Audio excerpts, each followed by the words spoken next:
नमस्कार, जय हिंद मेरे प्यारे दोस्तों। भारत का भूगोल के अंतर्गत आज हम जो प्रायद्वीपीय भारत है उसमें पूर्ववाहिनी नदियों से रिलेटेड इम्पोर्टेंट फैक्ट्स देखेंगे।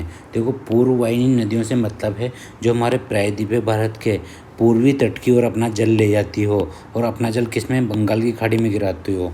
वो सब नदियाँ क्या है, पूर्ववाहिनी नदियाँ हैं। तो यहाँ पर इन सब नदियों के इम्पोर्टेंट फैक्ट्स देखने वाले हैं।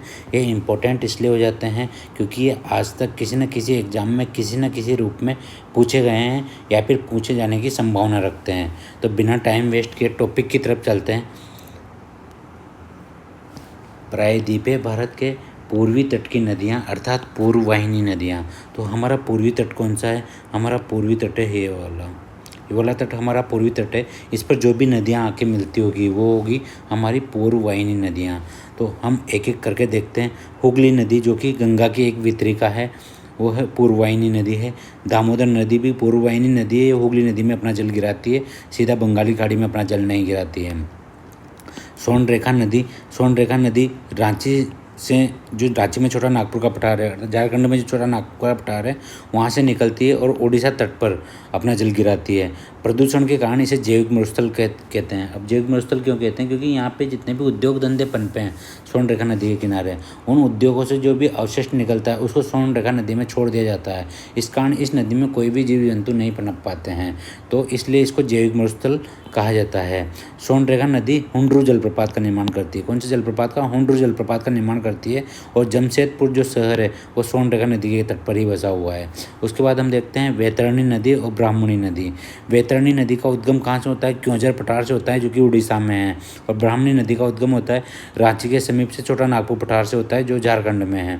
तो छोटा नागपुर पठार से कौन सी नदी? ब्राह्मणी नदी। और सोनरेखा नदी भी कहाँ से? छोटा नागपुर पठार से। और क्योंझर पठार से किसका उद्गम होता है? वैतरणी नदी का उद्गम होता है। ब्राह्मणी और वैतरणी का जो संयुक्त डेल्टा है, यहाँ पे ओलिव रिडेल कछुए पाए जाते हैं, अर्थात इसे ओलिव रिडेल कछुओं का आवास कहा जाता है। कौन से डेल्टा को? ब्राह्मणी और वैतरणी का जो संयुक्त डेल्टा है उसको।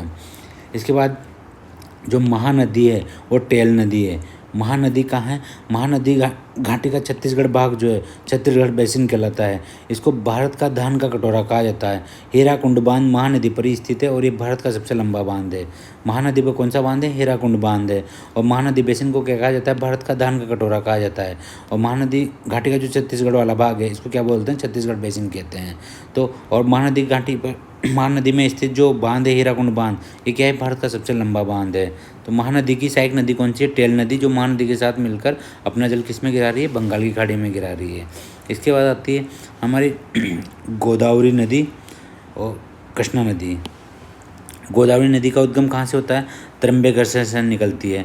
और दक्षिणी भारत की सबसे लंबी नदी है गोदावरी नदी, जो कि अपना जल किस में गिराती है? बंगाल की खाड़ी में गिराती है। इसकी लंबाई कितनी है? 1465 किलोमीटर है। और भारत की दूसरी सबसे लंबी नदी है, जिसे दक्षिण गंगा, वृद्ध गंगा या बूढ़ी गंगा कहा जाता है। दक्षिण गंगा, वृद्ध गंगा, बूढ़ी गंगा किसको कहा जाता है? गोदावरी नदी को कहा जाता है। गोदावरी की जो प्रमुख सहायक नदियाँ हैं उनमें परवरा है, पूर्णा है, वैनगंगा है। और गोदावरी की सबसे छोटी लंबी सहायक नदी है कौन सी? वैनगंगा। सबसे छोटी लंबी सहायक नदी कौन सी है? वैनगंगा। इसके अलावा प्राणहिता है, इंद्रावती है, मंजीरा नदी को छोड़कर बाकी सभी सहायक नदियाँ उत्तर की ओर से गोदावरी में मिलती है।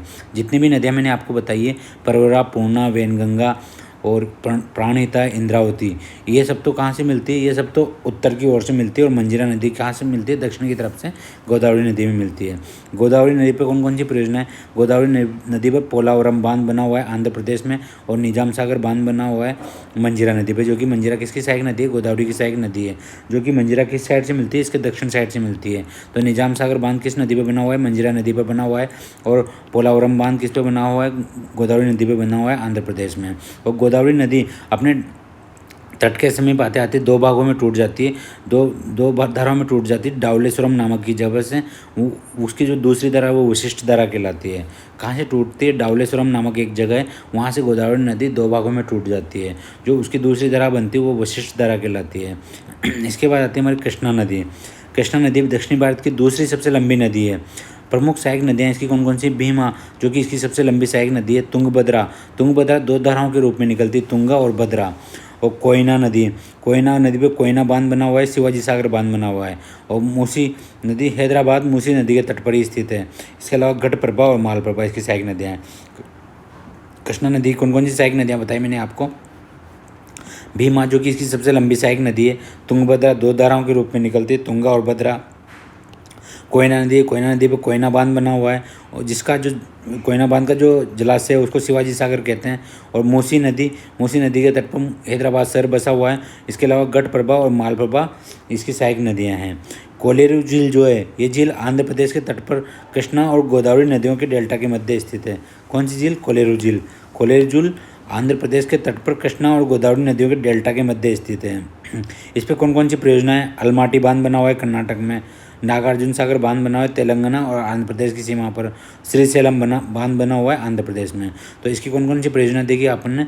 अलमाटी बांध जो कि कर्नाटक में बना हुआ है कृष्णा नदी पर, नागार्जुन सागर बांध जो कि तेलंगाना और आंध्र प्रदेश की सीमा पर बना हुआ है, और श्रीशैलम बांध जो कि आंध्र प्रदेश में बना हुआ है कृष्णा नदी पर। इसके बाद हमारी अगली नदी आती है पेन्नार नदी, फिर आती है पालार नदी, उसके बाद आती है कावेरी नदी। कावेरी नदी को दक्षिणी भारत की गंगा कहते हैं। क्या कहते हैं? दक्षिणी भारत की गंगा कहते हैं। और दक्षिणी गंगा किसको कहते हैं? गोदावरी नदी को। जिसकी उपजाऊ घाटी को दक्षिणी भारत का धन का कटोरा कहते हैं। और भारत का दान का कटोरा किसको कहते हैं? महानदी घाटी को। और दक्षिण भारत का दान का कटोरा कावेरी नदी घाटी को कहते हैं। इस पर जो प्रमुख बांध बने हुए कौन कौन से? कृष्ण राज सागर बांध बना हुआ कर्नाटक में बना हुआ है, और मेट्रो बांध बना हुआ है तमिलनाडु में बना हुआ है। कृष्ण राज सागर बांध किस पे बना हुआ है? कावेरी नदी पर बना हुआ है। कहाँ पे बना हुआ है? कर्नाटक में। मेट्रो बांध किस पे बना हुआ है? कावेरी नदी पर बना हुआ है। कहाँ पे बना हुआ है? तमिलनाडु में बना हुआ है। कावेरी नदी 3 बार 2 शाखाओं में विभाजित होती है। कावेरी नदी जो होती है जो जिससे बेरी एक बार यहाँ 2 शाखाओं में होगी, फिर आगे चल के 2 शाखाओं में विभाजित होगी, फिर आगे चल के 2 शाखाओं में विभाजित होगी।